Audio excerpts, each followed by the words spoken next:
Hi, my name is Jeff and today I'm going to teach you how to make a kokedama. What is a kokedama, you ask? It is basically translates from Japanese into moss ball, and it's just a form of bonsai that is pretty easy to build, and I'm going to show you how to do it. Don't need a whole lot of different items. You're going to need some peat moss, some bonsai soil, some sheet moss, and water, string, and a plant. So what you're going to do is you're going to start out making your base mixture, and it's really just half bonsai soil and half peat moss. And what you're going to do is add some water in there, and your hands are going to get messy, but that's okay. And what we're going to try to do is get a kind of a sticky consistency. And we're going to try to make a ball. You can squeeze out excess water. There. That looks pretty good. I can toss it so it's pretty stuck together. So we're going to do that, and we're just going to set that aside. We need our plant, and it can be any plant you choose. And we need some sheet moss. And I soak the sheet moss because it's a little bit easier to work with.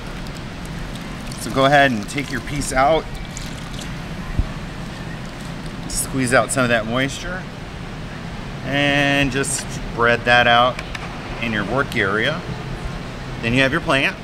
And what you're going to do is take it out of the pot, knock off excess soil, which I already did. So you end up with something pretty close to that.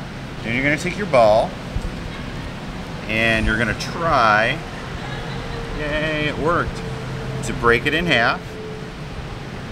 And then we're going to put our plant right inside of that ball. And we don't need those. So there we go. That's what we're looking for. Doesn't have to be perfect, but it looks pretty good. And you're just going to set that in your sheet moss. And basically we're just going to wrap it.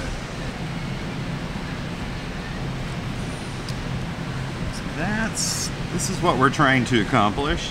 Get a nice sort of ball shape. That's all right. You'll have time to reshape it. So that's what we're shooting for. Then you have your twine.